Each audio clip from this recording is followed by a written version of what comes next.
Thank you, Yeezy, for the awesome intro. Welcome to the third episode of Tech Tac Toe. Yeah, it's a bit of a tongue twister, but we're glad you're here with us today. I'm Nikhil Gola. And I'm Josh Berne. And we are your co-hosts for this exciting journey through the tech space. Here we try to better understand how businesses are adapting to the digitally transforming world. Our episodes center on how MBAs drive value in tech and beyond. Do you like money? Money? What's that? You remember when we had jobs and we used to have an income and all? It's pretty cool. I heard it's really cool. Do you like tech? I love tech. Well, I wouldn't be hosting Fuqua's top-rated tech podcast, would I? Competition is fierce. Then you're going to love today's topic, Fintech.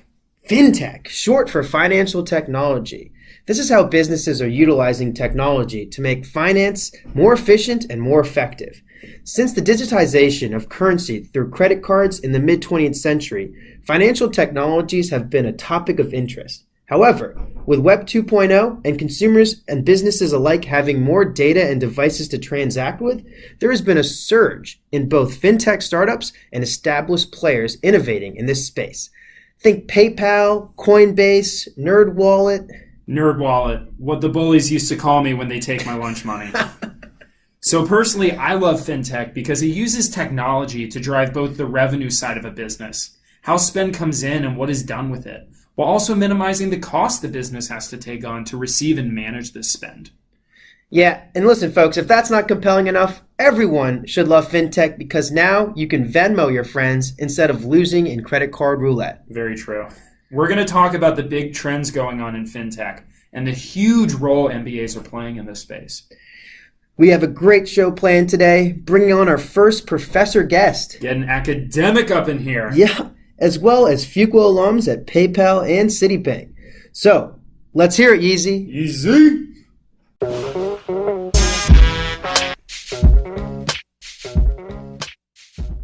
Our first guest is Marcela Bloise, a product manager for PayPal's business application. Marcela graduated from Fuqua in 2017. Marcela, thanks so much for coming on Tech Tac Toe. No, thank you. I'm happy.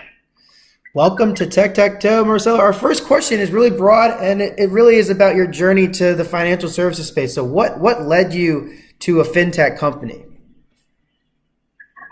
So before Fuqua, I worked for almost 5 years in an e-commerce company, a very small company, startup in Mexico. And there I could see how all the emerging markets are behind in all this fintech and even paying over the internet. So I really like that using PayPal as a merchant and other tools that help people pay on the internet helped the small company that I worked in to grow, to acquire more customers that were maybe a little bit afraid of giving their credit card numbers to this random new website.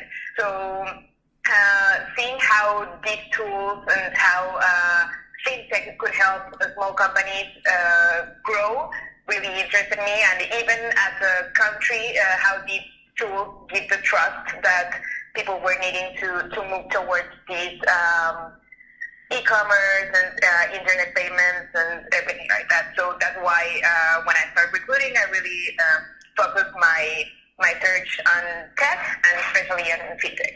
Great. And what was your recruitment process like at Fuqua, really focusing in the fintech space? Did a lot of off-campus recruiting at the end. I also focused on all the big companies that went to Fuqua, but I was coming from a very small startup, so I didn't want a huge company. So I tried to find something in the small to mid-size. So I did a lot of off-campus.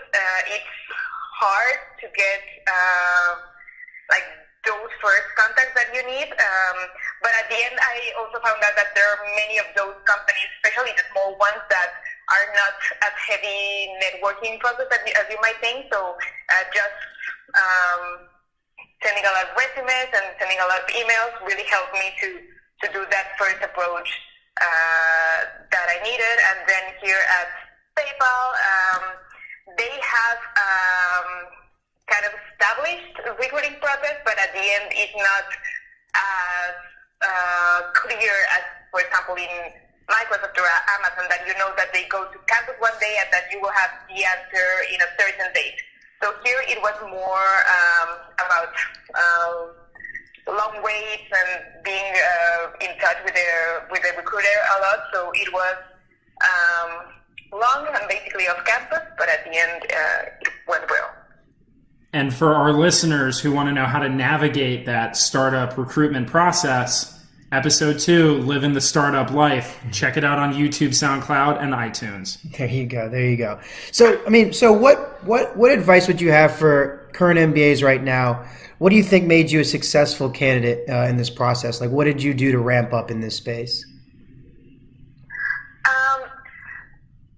I think that the industry is changing a lot all the time. So if you really like it, just keep yourself informed and make sure that you're using the new technologies and that you're, like, for example, here at PayPal, you really need to know the competition and what the other companies are doing to see where, like, the industry is moving towards.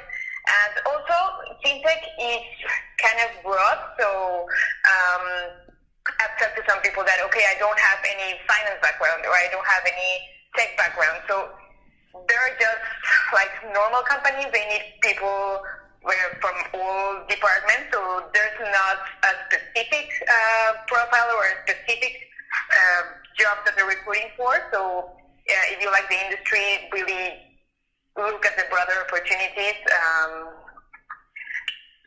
And I think that's it. Yeah, great. Why do you think that an MBA or somebody pursuing a business degree could really succeed in the fintech space?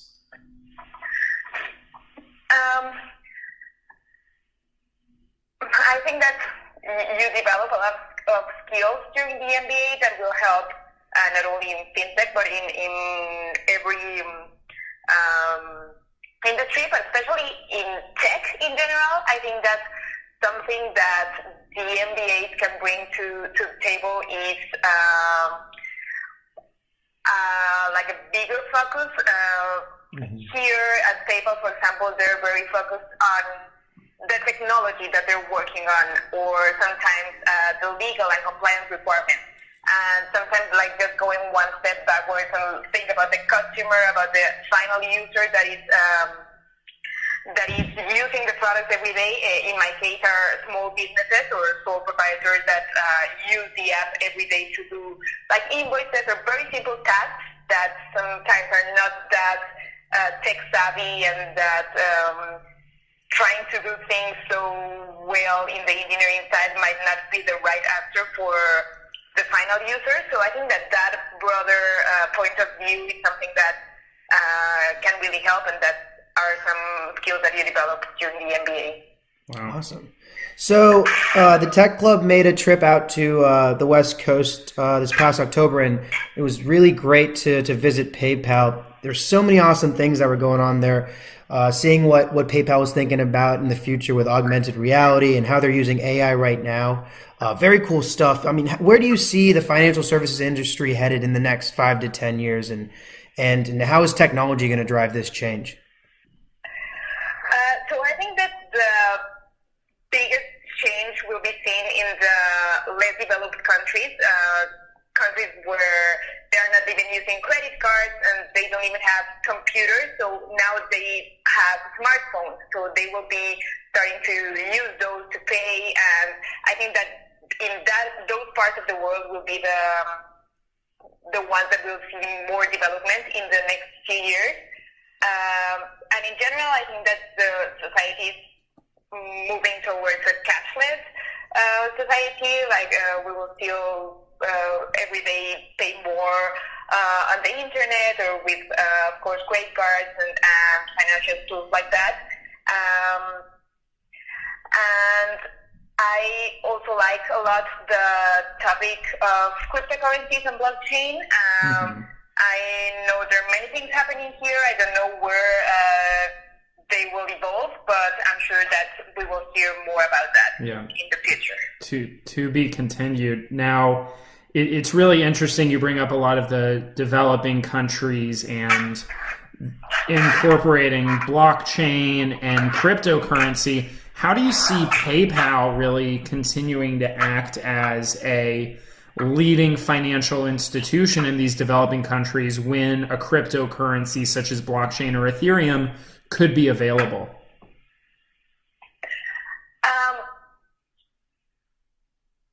Well, I think that they are still working in two very different target markets, if you want to say it like that. I think that for those markets, still PayPal has a long way to go. For example, I'm right now working on the project for globalization of the app. Like right now, it's only available in 10 countries.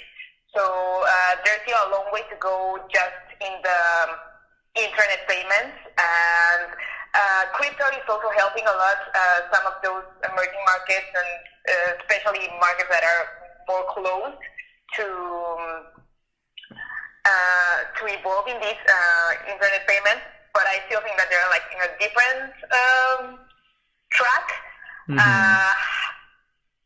Right now, PayPal is not doing a lot with crypto. They're focusing more on the blockchain technology, but it's still like work in progress here. Very cool. Awesome. Well, hey, Marcela, thank you so much for taking time out to be on Tech Tac Toe. You've been a great supporter of Fuqua as an alumni, and I know I'll be on the West Coast this summer, and I can't wait to talk more fintech during hopefully a Fuqua happy hour out there. Awesome. Let me know. Will do. Thanks, right. Marcela. Have a good one. Thank you. Bye.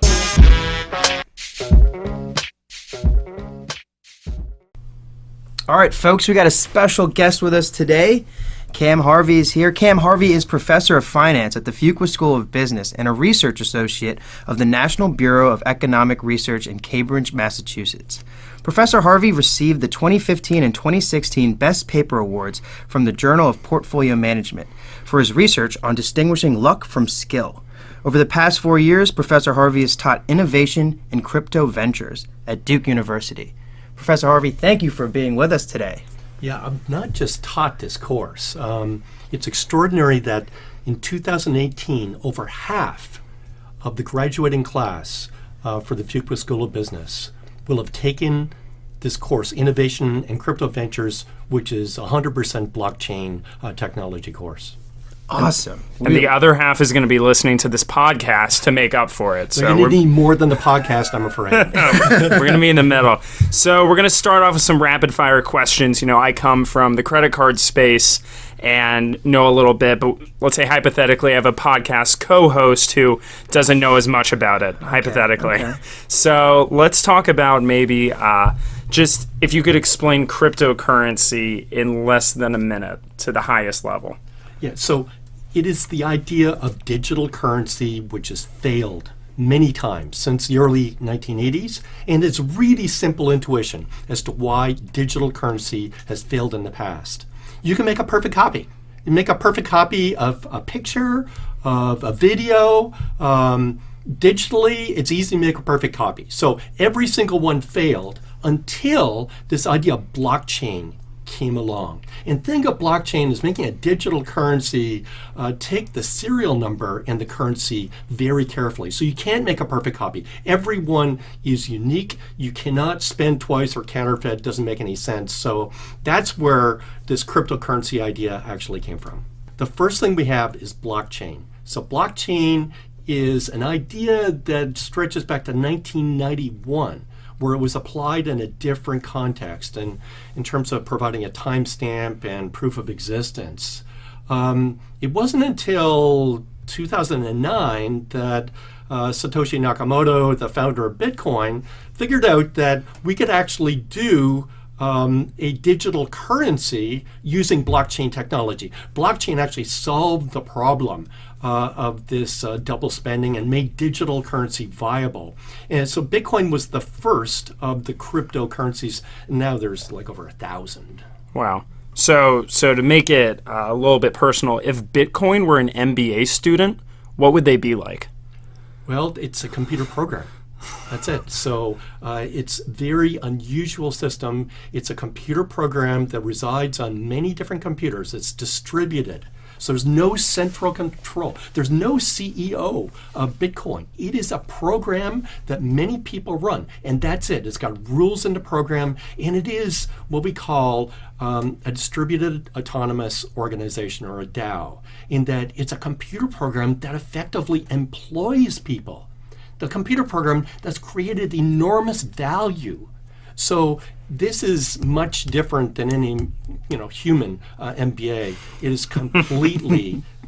I thought we were perfect, so you're not. No. It'd be a smart student. Sounds Yes. like. So I know that Bitcoin went up to $20,000 per coin a few months ago. As a MBA student currently in a little bit of debt, how much Bitcoin should I buy right now? So I don't make investment recommendations, as you know.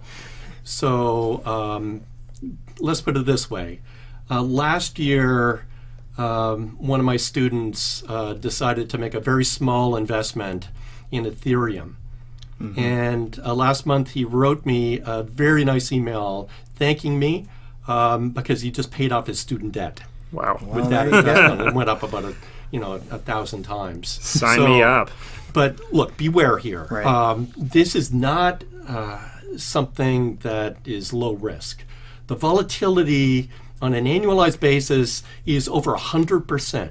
That compares to the stock market is about 15%. Gold is 15%. US dollar 7%. This is 100%. So if you invest in any of these cryptocurrencies, you need to be willing or able to bear a loss of 95% of your initial investment. If it goes down 95% or 90%, it's about where it was last year.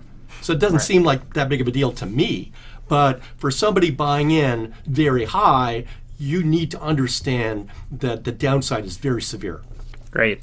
So I was wondering if you could walk us through a little bit about your innovation in crypto ventures class, some of the topics that you discuss, and really specifically why you think it's relevant for an MBA to learn about these topics. Yeah, as I said, it's extraordinary that over half the 2018 class took my blockchain course. So again, my course is an interdisciplinary course. It is not just a cryptocurrency course, even though we talk somewhat about cryptocurrencies. We talk about many different business applications of blockchain technology. The course is a STEM certified course, which means it is technical. And I am a firm believer that students need to understand what's under the hood in considerable detail. There's a lot of people out there BSing about a blockchain or adding blockchain to their company name and just like spinning a blockchain. And my students need to be able to cut through that to figure out what's actually going on. So there are technical topics like the cryptographic security that's used in terms of securing blockchain, which is a secure hashing algorithm. We learn many new terms that you're not familiar with unless you're deep into cryptology and computer science. But in the end, the course is called Innovation and Crypto Ventures. Mm-hmm. And the innovation part of the course is where the students put together a 15-page pitch deck on a new business idea that is related to blockchain. That is over half their grade. And the focus of the course is not just technical, but on the innovation part. Interesting. Okay. So as Josh and I were looking into internships, this being our first year in business school, I started to see, internships and jobs in this space. Can you talk a bit broadly about what, if you were an MBA student, what kind of, roles or jobs you would look for if you wanted to enter a blockchain company or a company that's, aligned in this space? So again, in my course, we cover almost every single industry. And blockchain provides a sort of peer-to-peer disruption. So any sort of situation where there's a thick layer of middle people is prime for disruption. And in the past, look, this year I had 0 first-year students in my course, which was disappointing. It got maxed we out. tried. We tried. It was filled up. It was filled up. I actually opened a 3rd section to get first years into my course because I saw in the past how powerful it was for them in their internships to make an impact. Yeah. Where just immediately people went to them because they knew that this Fuqua student knew something about blockchain, they wanted to learn, and it led to full-time offers. For the students right now, there's 2 types of opportunities. So number one opportunity obviously is to go to a startup in this space, and there's a huge number of startups in this space. The number 2 opportunity is to go to, let's call it a legacy firm who is desperate because they understand both the threat and the potential opportunity that blockchain technology presents. So I think it's almost like a no-lose situation. Either going to a startup or going to a legacy firm, you're going to be in demand for what you know in this space. Very exciting. So wanted to shift gears a little bit and talk and get your insight into the landscape itself.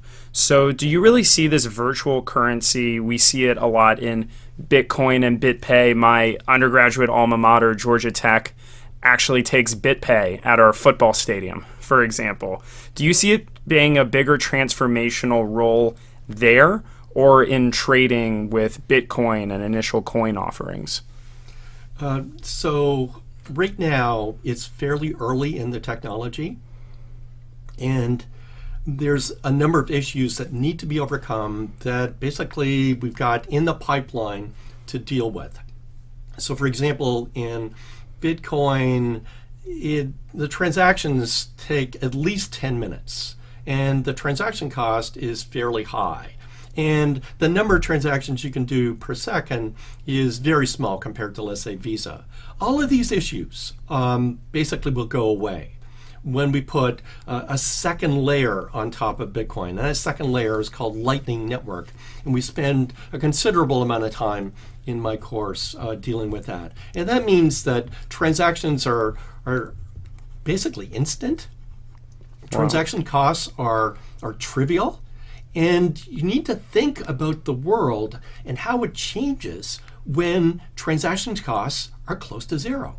It means you can be paid in real time and even very small amounts. And of course, and this is crucial to think about, we're so used to thinking in the credit card mode where you use the card to pay for something. With this technology, it goes both ways. You could be paid also. So you try setting up a credit card facility. That is not easy to actually do. So you could be paid instantly, securely, efficiently, at very low cost, as well as paying. Indeed, this technology, there's no difference between like a consumer, a retailer, a banker, a regulator. Everybody's the same. Everybody's a peer. Interesting. And so there has been a lot of times when this discussion comes about, there are folks who are in this legacy mindset that speak about potentially a dark underbelly that comes with folks using Bitcoin. Yeah. So this is like a myth, big time. So, and basically, it is true that at the beginning of Bitcoin, it got a lot of free publicity because it was being used by criminals. For example, the Silk Road website, everything, all the drugs and whatever they were selling, quoted in Bitcoin. And frankly, the criminals didn't really understand the blockchain technology. Because if they understood it, I think they would have been hesitant to actually use the technology. So number one point is that every single transaction is recorded forever in a ledger that anybody can see, the plain text of the transaction. So if you're linked to that transaction, then justice is swift. Yeah. Nobody can change it. So you are there forever. So indeed, Bitcoin is probably the last thing a criminal should use for some sort of transaction. You use what's anonymous, and that's cash. Cash is anonymous. So Bitcoin is only anonymous in that, and some people that do this ransomware send to this address. So that's anonymous, but to get the money out, then you're going to reveal who you are. So it's a very poor technology for anonymity. And I should also mention that there are other cryptocurrencies that are more anonymous than Bitcoin. Yeah. So to all our criminal listeners out there, don't use Bitcoin. Stick with cash. Well, hey, thank you so much for painting this picture for us. It sounds like this transition is happening faster than I would have expected it to be. Do you think in 5 or 10 years students will be paying their Fuqua tuition in cryptocurrency? Well, actually, I tried to make that happen a couple of years ago. And again, it is a process where people are just not used to it. So a lot of people are hesitant to do it because there's certain regulatory issues like know your customer. But there's no difference between a credit card swipe and a crypto swipe. Mm-hmm. In both cases, you need to know your customer. So it's just a matter of applying the same standard regulations, and this will be much more widespread in adoption. I think it's kind of interesting looking at the overall landscape that certain countries, there's more need for cryptocurrency adoption, where you've got a currency that's unstable, or you've got a system where potentially millions of people are unbanked. Indeed, in the world, there are 2.5 billion people that are unbanked. Mm-hmm. And what this innovation offers is if you have a smartphone, and most of those 2.5 billion have a smartphone, then you've got your own bank. And you can join the world of the internet and internet commerce with this capability. So this offers a lot of upside, and we're at the very early stages. Great. What an exciting time. Professor Harvey, thank you so much for being on Tech Tac Toe. I, along with Josh and many others, look forward to taking your class next year. Appreciate the time. Yeah, okay, really cool. Excited. Great talking to you.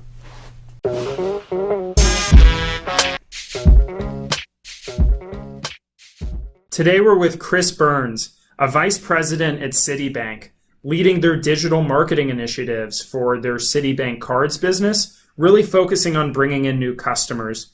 Chris also graduated Fuqua class of 2014. Chris, thanks for joining us today. Hey, happy to be here. So great to have you on Tech Tac Toe, Chris. So let's get it started with just asking what led you to financial services and fintech? Oh, yeah, that's a great question. So for me, it really started with function. You know, I like to build things. I like to design. I went into business school thinking, coming from consulting, but really realizing that I wanted to be more of a general manager and own a product or own a process in P&L. So with that kind of general management mindset, you know, I was looking around, you know, what's something that we use every day that is a relevant, kind of cool, disruptive part of our lives. And to me, that was the payment technology. So it actually is kind of a funny story. I think it was the first week of business school, and the dean mentioned, you know, in a speech what he thought a great business school should be, and it was three things. It was global, interconnected, relationship based, and lastly, it was disruptive. So to me, those qualities really work for business school, but they also really work for what I found at Citibank. It's a big global bank. It's very lateral, kind of matrix organization, so relationship based, and a tremendous agent for change. We're big and disruptive, and the joke around here is that the C in City stands for change. So we're certainly not afraid of taking big steps, and you just sometimes it's, you know, it gets a little hectic, but that's all part of the fun. Yeah, very cool, especially for a company of that size, staying nimble. So what are some of the fintech-specific projects you're working on now? Sure. So from an acquisitions perspective, you know, I'm aware of all of the different technologies out there, you know, so facial recognition for, you know, contactless payments and, you know, checkout and P2P payments and things like that. But from an acquisitions perspective, we're most interested in the technology that puts the right product, marketing message, and offer in front of the customer in a digital experience. So to that extent, on citycards.com and a lot of their other own properties, we're using big data and machine learning to try to figure out, who is coming to our site and what is the best way to market to them. And machine is far faster and smarter than, unfortunately, my entire floor of people. So we trust the machine a whole lot. And it's in kind of a constant learning mode where there is a predictive, so a certain amount of traffic comes to the site. There's a big predictive segment of that where the machine shows, based on the customer's cookies, what sites they visited, even the time of day that they're visiting our page. It finds a lookalike, in the model and says, okay, I think I know who this is. We're going to show them the double cash credit card with an 18-month balance transfer offer, and we're going to have the headline say, earn cash back twice, because that seems to work for that in the model. So the machine will do that for a good predictive segment. We'll also have kind of a testing segment of the volume as well. And on top of that, there's even a random segment where we'll kind of do a random match of offer and marketing message. And the goal actually is to outperform the random every single time. The machine finds that its predictive segment is losing to the random volume, then it's going to readjust. So It's pretty cool. It happens thousands of times an hour. And it's kind of the future, I guess, of digital marketing. As a proud Citi double cash card holder, y'all got me. So it's doing something right now. What you spoke about a lot of really great terms and trends that we've covered in Tech Tac Toe, machine learning and AI. What is your role as a vice president within this space? What are some of the responsibilities that you're really driving for that technology? Yeah. So ultimately, we want the technology to work for us. The tech is great, but tech for tech's sake, doesn't really do anything for you. So with the machine, we really want to make sure that it's working towards our business needs. So we still have a team of analysts and modelers who figure out, based on our P&L, what type of customer do we need to bring in the door. Those actually become inputs and parameters for the model. So the machine knows, I can't just acquire anybody. For this specific product, here's a range of, customer types that are acceptable. On top of that, it's ultimately about conversion too. So, you have to find within that acceptable segment, there might be 4 or 5 different types of behaviors that the machine can identify and then optimize the marketing message and offer for. But it's fast. It's much more intelligent and complicated than our whole team of people can be. But we ultimately do guide it with inputs from the business, and also from our own kind of marketing perspective, we do have limits on, you can't make the landing page orange, for example. It has to be blue or green. We do set boundaries creatively around the machine as well. But who knows? I mean, in that case, we're working in kind of the model that's worked before, where, hey, when you come to citycards.com, you expect it to look a certain way. You expect the digital experience to work a certain way. You have brand perceptions, based on commercials and things like that. So we are still trying to manage, within that same mold, but who knows? In the future, it could be drastically different. In the future, for example, our customer might not even be a human that's filling out the application. It might be an AI who's in charge of, a customer's financial planning and is interested in opening a line of credit on behalf of the customer. So, that's well out there, but it certainly is possible. And hopefully with the foundation and the stuff that we're putting in place now, we'll be able to accommodate that, should that future ever happen. Exciting, exciting stuff on the horizon. So while Josh and my parents tend to be the biggest fans of this show, I would say our target audience is other MBAs and prospective MBAs. So what advice would you have for MBAs or prospective MBAs that are looking to join you in the fintech field? Yeah, I think you got to ask questions. That's how you kind of get your foot in the door. You try to figure out you figure out what the people are doing, what the company's about, and culture-wise, do you fit, and what's the opportunity like? So, but that's really true of anything. In any sort of career search, I would say specific to fintech. The piece that's like missing, I guess, in fintech is like fintech business or fintech P&L, because I said tech for tech's sake doesn't get you anywhere, and that largely is. I mean, it's true to a certain extent. You do have to make the tech work for you. Like, when people think of fintech, they think like blockchain or, like I said, facial recognition, EMV chips, blockchain ledgers, and things that are disruptive to the bank. But those aren't really selling points to the customer. I mean, ultimately, like EMV security, for example, like that's table stakes. Facial recognition or NFC wallets and things like that. Like it's table stakes. When we're selling our products to the customer, it's about the offer, it's about the line of credit, it's about the marketing. Ultimately, those things aren't going to be replaced. I mean, they'll be augmented by these things, but you really can't survive as a business if customers aren't paying you for something. And if you're the thing you can only offer is technology table stakes, it's not as you're not going to get anywhere too fast. Like the blockchain, for example, that's a great way to keep costs down for us. But our business thrives on bringing in new customers. Every new customer that I come in who takes a balance transfer offer and pays us that 3% fee, like that's money and revenue earned up front for the bank. So ultimately, there might be a shift in how customers use credit. But things that we consider today, like a balance transfer offer, or people earn points and don't use them, so there's some breakage built in there, late fees, all the kind of the fees and interest and things like that make us money. Unless there's something drastic, like I mentioned, kind of like the AI working on behalf of a customer. So yeah, in the future, right, if the customers manage their finances with a machine that can avoid every late payment ever and do a balance transfer that the customer always comes out on top or doesn't avoids all these payment fees. Yeah. Sure, but then we're all in trouble. Mm-hmm. So I would say not only is it tech and understanding tech, but making sure that it works for your business and works for your P&L. Yeah. So machine learning for marketing, absolutely.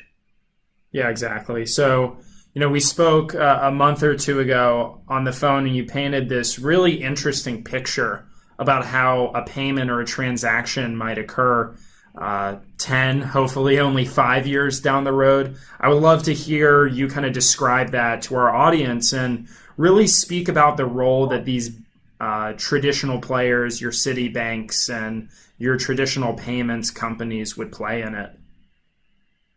Absolutely. So, while I might be a little hazy on the specifics of what I said earlier, in the future, you're going to be shopping for something. You might not have a Citi card in your wallet. You will see, throughout perhaps the checkout path or when you're ultimately ready to check out, an application or hopefully from my perspective, a piece of marketing that entices you, and gets you thinking about the product or the brand. But then when that payment happens, let me back up a little bit. So when you would see that piece of marketing, you'd have to apply for the product, right? And in today's environment, you'd apply. I think in some cases we do an instant authorization where you can begin using that line of credit right away, and then later in the week the card will show up in the mail. But in the future, forget about all that. You can tell when someone's about to check out based on the information that's available in the digital world, who this person is, what they've shopped, what they've purchased before, credit score, all these things like that. And you can actually make a decision about whether to allow that purchase on credit right then and there. It's almost like a flexible, it's not necessarily like a fixed line of credit, like, every month, you can only go up to $1,000 and that's it. Like you can evaluate or should be able to evaluate in the near future every single purchase at point of purchase. So if we see the money coming in, we see what you're buying, we see the money going out, we know what you're buying, when you're buying it, all of these behaviors and things like that, we can better evaluate the risk. And to couple that onto the kind of payment fintech piece of that, we should be able to do that whether you're paying, contactlessly with a mobile phone and your thumbprint. So again, it's not card present, but card member present. We can biologically ensure that you're actually at the location where you're doing the shopping. So there's another element of risk that can be measured and scored appropriately. So the future is similar, I guess, in the sense that you are getting what you paid for. You hopefully are enjoying using that line of credit. But the actual execution of it is far more flexible, far more digital and dynamic, and it's instantaneous. So I think if you think of what's the stupid example, but like the Wizard of Oz, like pay no attention to the man behind the curtain. There's all this. Hey, that's crazy stuff Nikhil's going on favorite behind movie. That's not a stupid example. Yes, not at all. Not at all. Love it. If you think of that, I mean, think of all I guess in the Wizard's case, it wasn't so much magic. It was just, him faking it and fooling everybody. But in our case, yeah, there's a lot of real cool stuff going on behind the scenes. But to the customer, it's this wonderful and smooth experience. And you're just like, oh, yeah, why shouldn't it work this way? Yeah. Very cool. Cool. Well, hey, Chris, thank you so much for bringing your experience to Fuqua, and the Tech Tac Toe family. It's always great to hear about the awesome things that our alumni are doing back in the real world. And we really, really appreciate the time. Yeah. So if you're interested in anything fintech, and I can definitely say Chris is one of the biggest Duke basketball fans I've ever talked to. So if you like fintech or Duke basketball, Citibank is the place to be. It was an exciting year. Yeah. It's kind of you realize how fortunate you are when the Elite Eight feels somewhat disappointing. Yeah, but, absolutely. Awesome team. They were fun to watch. Yeah, always next year. Great. Thanks so much, Chris. Thanks, Chris. All right. Thanks a lot, guys.